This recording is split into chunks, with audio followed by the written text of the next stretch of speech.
Hello everybody, welcome to another daily dose of gaming news and all that good stuff. And as always, I also publish on Rumble, which at this moment is caught up with everything except with XCOM 2.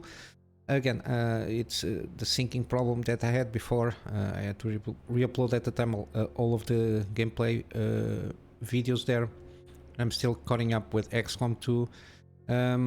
I didn't manage still one per day, but I will finish up this month for sure. It's already finished the first season. Unfortunately, we died mid-campaign. Everything was finished there. But yeah, Prey and Jedi Fallen Order are on par with everything. Today I will take a day off for gameplay-wise, and tomorrow we will do Prey and then Jedi Fallen Order.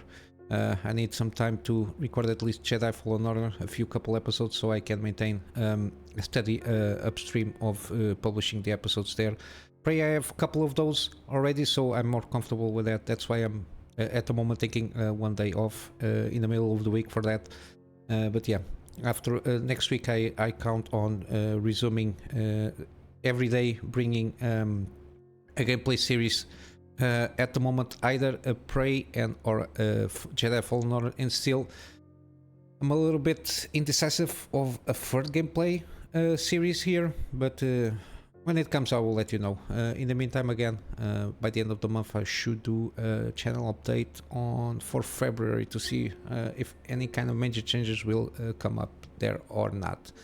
But yeah, something interesting came up. We got the 4070 Super Review roundup. Again, I watched this one from Gamers Nexus, and also from Hardware Unboxed. Again, both of them are pretty good. Even though, for example, now Gamers Nexus has a new testing thing here, which is latency on the overall system. While Hardware Unboxed maintains their cost per frame stuff, given MSRP and typical price. Usually they go for a new egg, but at least you get a better idea if the price that you are paying more or not. It's comparable in terms of frames that you are gaining. It's a good chart here. They always do this from some time now. And yeah, as you can see, the 4070 Super is more aimed at 1440p. That's why they did mainly for the average game cost per frame there. And there were some interesting things here.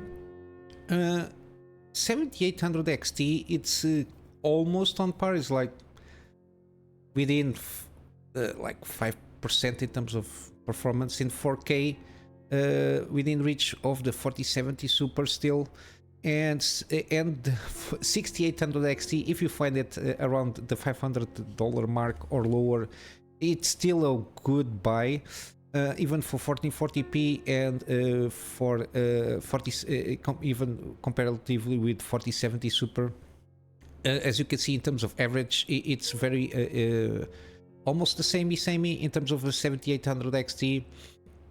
It's very interesting that's in overall how it handles comparative to AMD. Again, of course, AMD usually has to be a little bit more cheaper, mainly because there are some other technologies that usually we need to take into account, especially the quality of the DLSS and the ray tracing performance. Even though it's a little bit debatable in terms of RT performance, if you get anything out of it. Usually at this range we still kind of, to get a good RT performance, we need to integrate the DLSS in the equation, or even fake frame rates if applicable. But yeah, usually in a fake frame, usually at this moment in time, the NVIDIA has a better quality image regarding that. But yeah, it also is around 20%, almost around 20% faster than 4070. The price now should be for the 4070 Super MSRP 600. The 4070 will drop off at maximum 550. the better price here for price for frames should be around $500 or less. I think AMD will be aggressive at this bracket here in terms of performance and prices. Should go around 480, 475. It will be a good one. And while stock less on the 7800 XT, for example, it's still a good catch, even taking into account the 7800 XT if you prefer AMD, because they are basically the same performance, and the uplift in terms of performance from the 6800 XT to the 7800 XT is not that much. It's around 2-3%, give 5%, let's say. And the price maintains the same, so if the price is maintained the same, if you can catch one of these, it is what it is. There is no huge uplift in terms of performance on the generation here, but yeah, again, I advise you can wait, just wait until the end of the month, because there are going to be some other entries, especially the 4070 Ti Super, and afterwards the 4080 Super for more high-end here. I don't know how it's going to fit the 4070 Ti Super around the $800, how it's going to affect, for example, the 7900 XT, which is like the main target in terms of pricing and performance here. And even to a certain extent, the 4080 should drop like a brick, or should drop like a brick in terms of pricing, and also the 4070 Ti should hit around $700, give or take, so you can stick between these prices here. Yeah, it's going to be because they are discontinued, the 4070 Ti, I think, kind of not officially, but I think they will discontinue the 4070 Ti, the 4080, because then they will struggle between the super variants there. It's going to be interesting to see, but again, if you can wait, just wait at least at the end of the month, so you can have a better idea of how everything should fit in this with the introduction of these new super cards, and on the high end, especially with the 7900 XT, and even with the XTX when the 4080 comes, 4080 Super comes. For sure, will give you will give some thought regarding how AMD is going to position their prices on the higher end GPUs that they have at the moment. But yeah, 4040p, I think it's pretty good. 4K 4070 Ti Super, I don't think it's the most advisable. Only 12 gigabytes of VRAM, and the VRAM itself is not the most fastest there. I think the for entry level 4K, I think the 40 Ti Super will be more suitable, let's say, because you will have the uplift in terms of VRAM capacity to 16 gigabytes, and I think if you're thinking about the 700-ish plus dollars, I think we will see interesting changes there. But yeah, we will see how it goes. We have to let all the officially in terms of performance and price, and then have kind of a overall analysis in terms of oh my god, cost per frame, kind of a thing here, so you have a better idea which will be a better value for you. But yeah, in terms of the reviews, usually it's these two that I watch in depth, game by game, all that jazz. Again, I always leave links in the description here.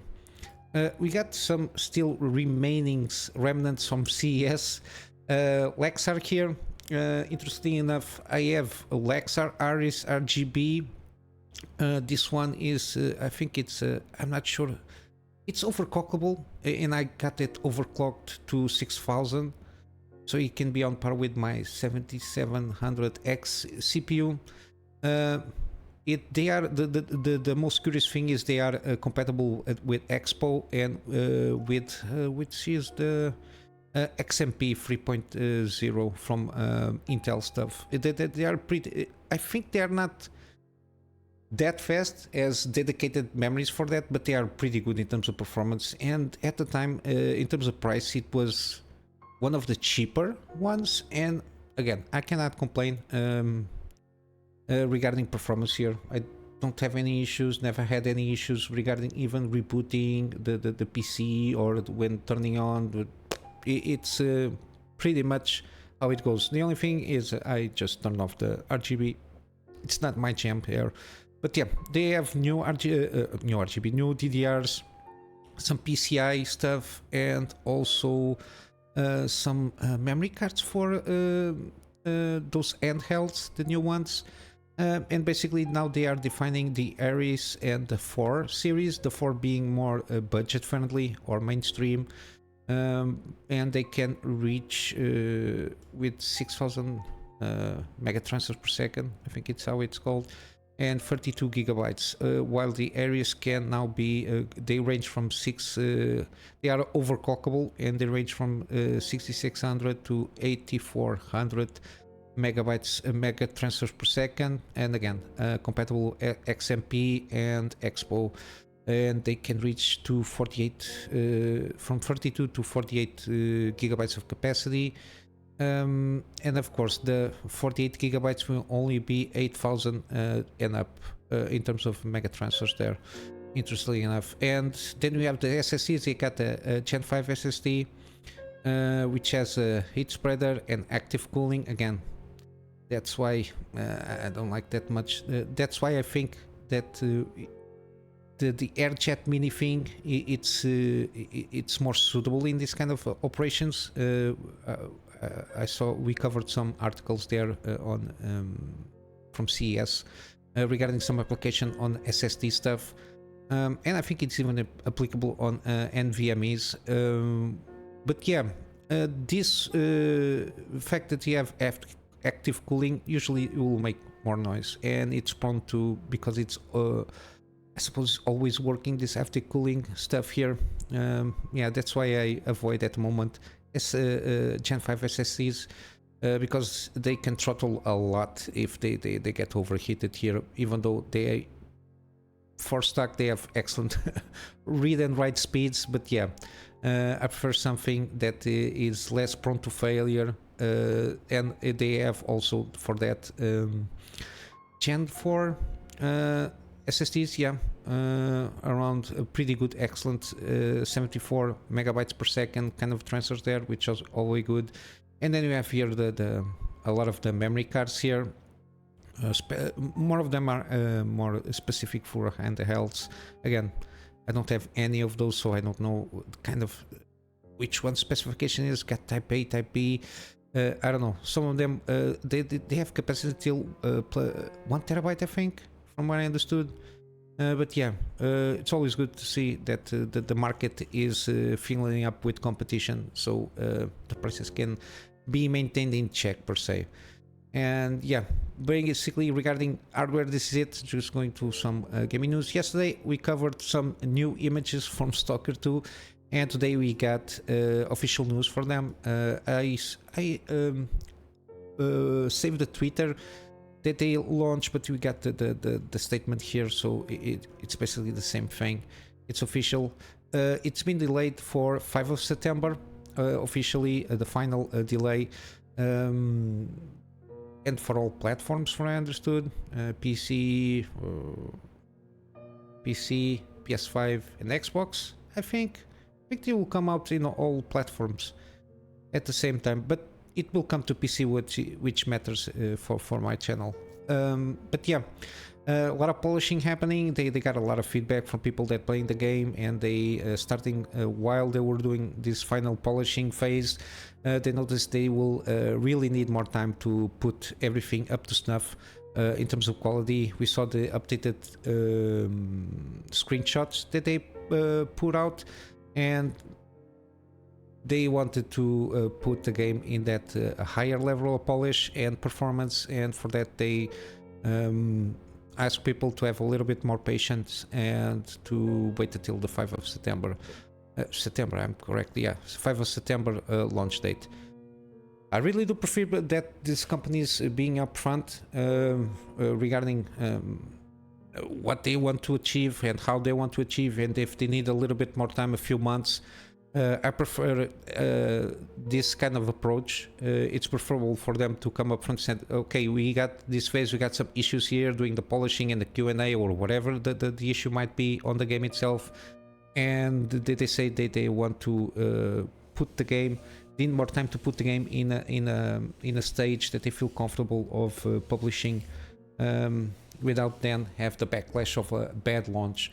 I think it's preferable that way, and at least gives give people's the because when you have a game that it is expected to have high quality and people are waiting for that game for some time now, if you don't keep the expectation checks and just keep hyping up people for a level of quality, then you basically are just in the background. Okay, this is going to be a bad launch, but we will manage to polish this thing to the levels that people are expecting. It's preferable just to we will not be able to do the Q1 2024 launch, so we'll need 6 months more, give or take 6 to 7 months more, to really make sure that this is on par with the quality that people are expecting.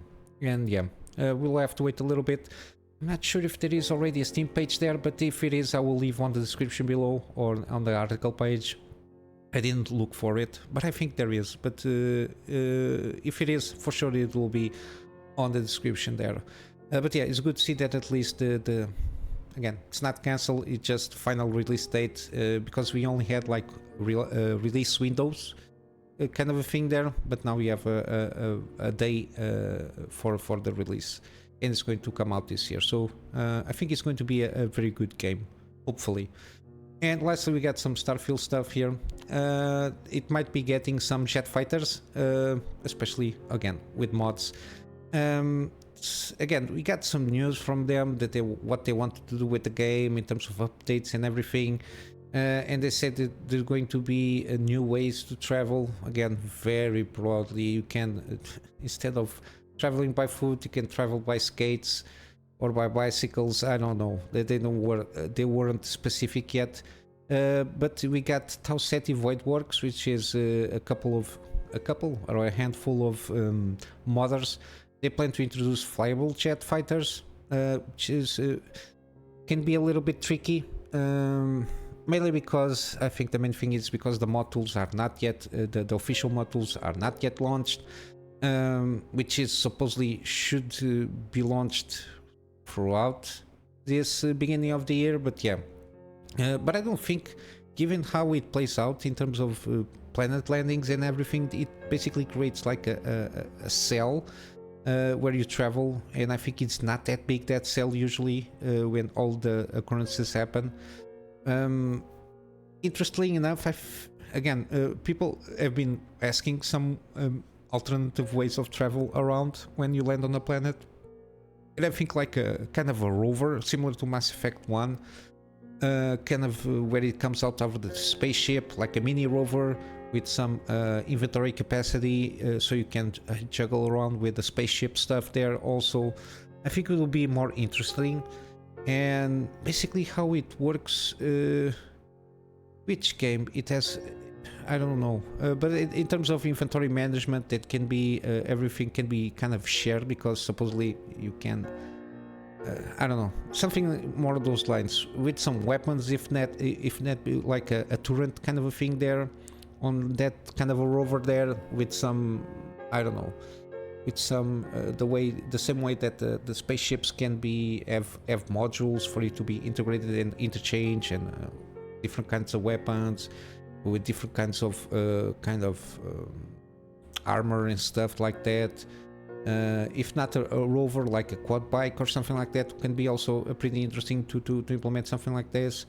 I think it is better suited, even though I understand the fact that you put a fighter jet there, but yeah, it has a lot of challengings there regarding that, and the fact that it occupies a lot of space, especially, I don't know if it can be used on the spaceport thing there, like in kind of, I don't know how it could be implemented without overcoming huge challenges, especially if you have like your own ship. It's not that big, how you can put a fighter jet unless it's like a drone kind of a thing there. I don't know, it's interesting, but yeah, they are in the early phases of this one, but I think in terms of personal preferences, I think it would suit better a kind of a rover thing, or a quad bike, or even like a tricycle, something on those lines, or a small truck, like a minivan or something like that. It has like more cargo space for you to get around and gather resources. I don't know, something on those lines. I think it will be better suited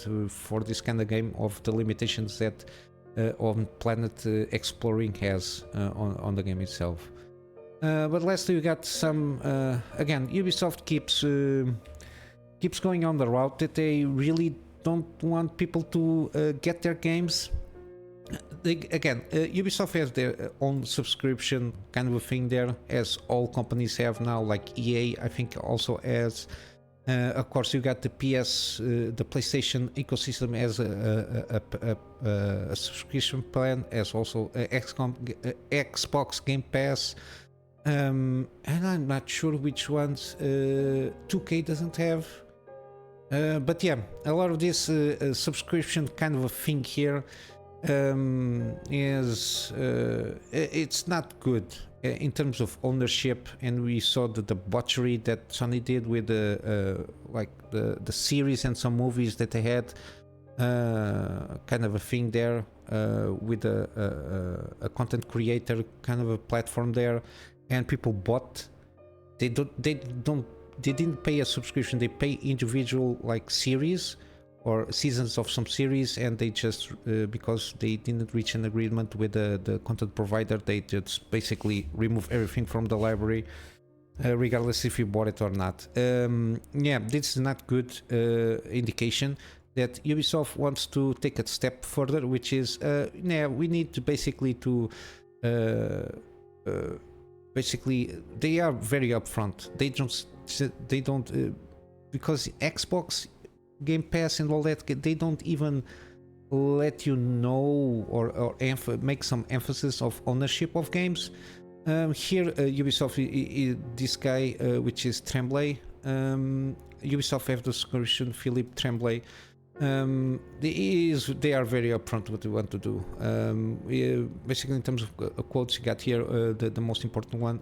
One of the things we saw in that is that gamers are used to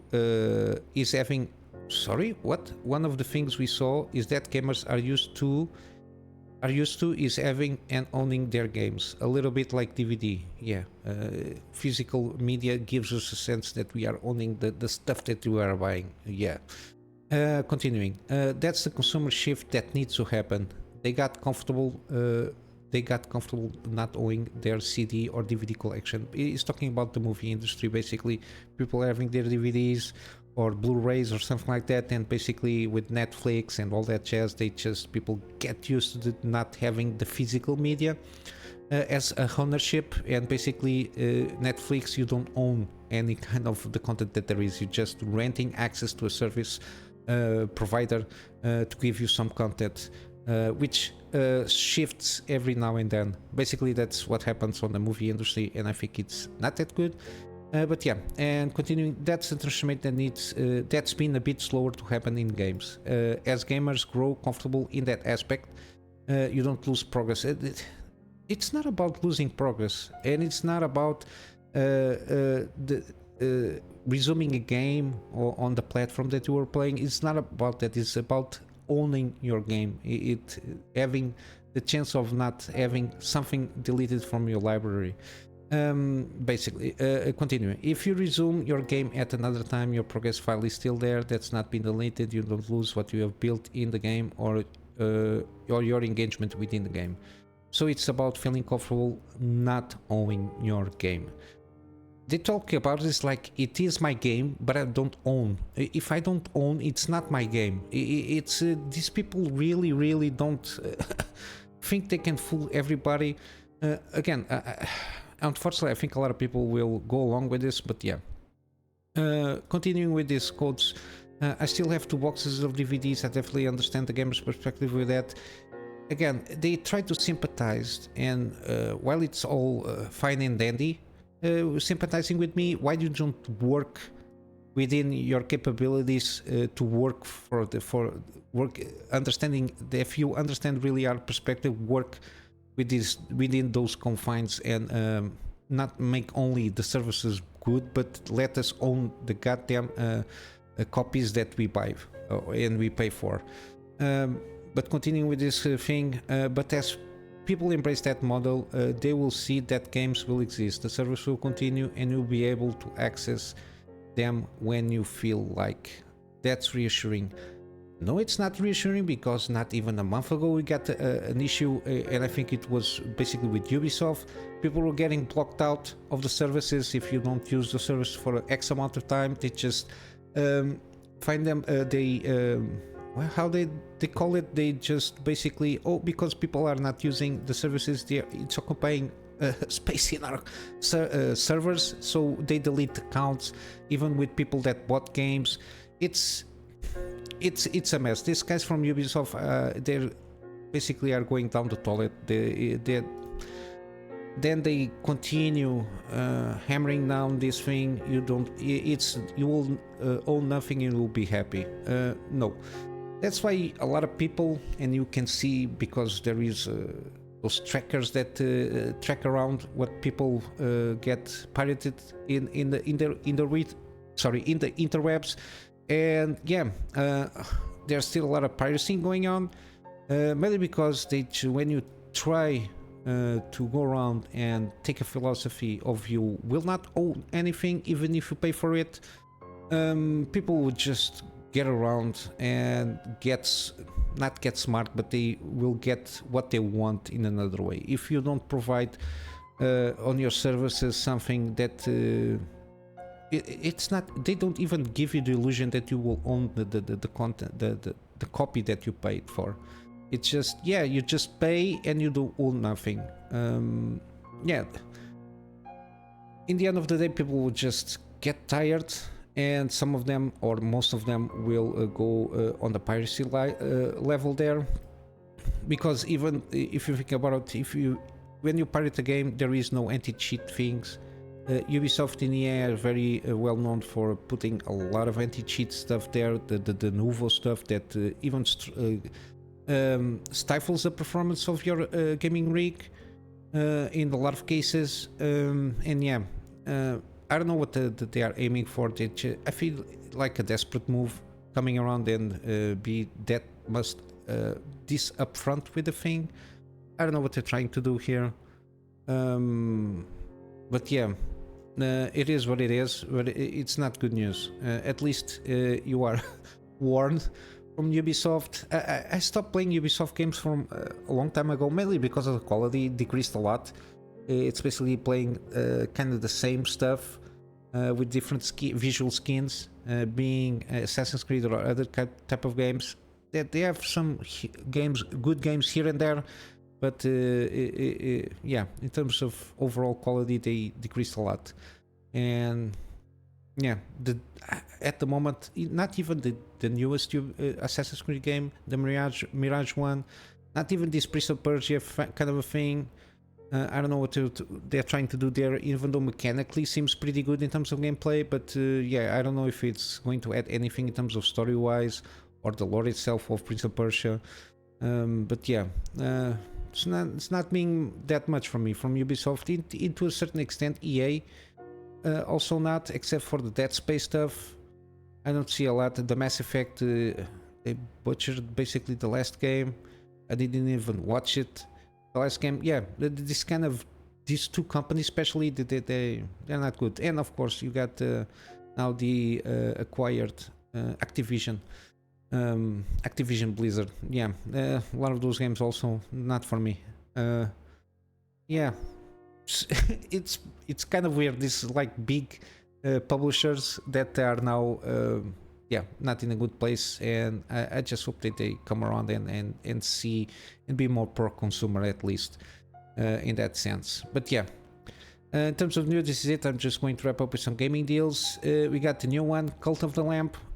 It's a very positive to overwhelmingly positive game. Here is a little bit base building with some roguelike elements there. I never played the game, but it's been nominated, and I think he won some stuff here when it came out in terms of prices on some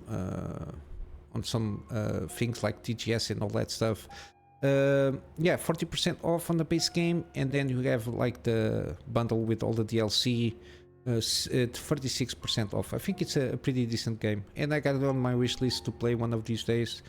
Again, very interesting, the game itself. We got also the Lamplighters League, 40% off. The only one of the main caveats regarding this game still is the fact that there is no more support for this game. In terms of officially, there is no more support. And the final patch was launched already, so that's... and I think there are still some hiccups here and there in terms of the game itself, but yeah, seems pretty good. At least the promise was pretty good, and I think it's from the same guys that did Miasma Chronicles, if not the Beer Ladies. No, Hair Parade Schemes. I don't remember. I know they did some good games before. Battletech, I think, was one of the games that they made. But yeah, it's the caveat there. But it's on a deal here. We got Blasphemous, the first game, 75% off. If you're not sure if you're really going to like this game, you got the demo here that you can play for free to try it out and see if it is for you. We got also the Plague Tale stuff. It's still ongoing. We got yeah, the bundle is off. Doesn't seem to be any kind of deal on the bundle itself, but on the games you got 80% on the first one and 55% on the second one. And on GOG we got the Sinking City Deluxe Edition, or you have the standard edition. It's a little bit cheaper. Yeah, the game is around 4.5, give or take. Yeah, 4.2. Verified owners rating 4.3, kind of a thing. Yeah, it seems pretty interesting, like a detective Lovecrafting thing here happening. Again, I think I watched the reviews at the time. Seems pretty decent. Yeah, this has got a lot of the DLC here. It's mainly like some XP stuff here and there. Yeah, but yeah, I think the base standard edition is also decent enough. Yeah, kind of detective stuff. I think one of the catchy things is the secondary missions. I think it's very interesting in lore building on the game itself. Yeah, I think it's not a bad game here. 70% off. I think it's a pretty good deal here. Yeah. We got also the continuation of Deus Ex franchise still on a deal. Human Revolution 85% off, and Mankind Divided. This is the digital deluxe edition, 85% off, $6. It's $7, let's say. Pretty good. It's the one that I have, if not mistaken, on Steam. I will introduce somewhere a gameplay on this game for sure. You got also then Limbo 75% off and Inside 75% off. I played Inside.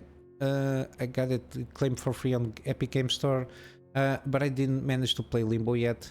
It's one of those I'll probably do a gaming series. Usually these are kind of short games, and they're always interesting how they tell the story visually. But yeah, it is what it is. And finally we got Wolfenstein, the New Order, 75% off. It's the base game. I don't think this has DLC, this game. But yeah, I managed. I think it's one of the first games that I do a gameplay series on my channel. Long time ago. Maybe it's one of those that I will return to, make a refresh 4K gameplay here. But yeah, this is what I got for you today. I forgot to bring up the window for my Patreon here, the plug, which is for extra support, which is here, Patreon. Or here on the link on the channel. It's basically at the moment for storage, for me to be able to get backups of the stuff that I do for my clients, and some extra space for the videos that I do for the channel. And yeah, basically that's it, guys. I hope you have a wonderful day, and I will see you in the next one. So until then, Kunamy Master out.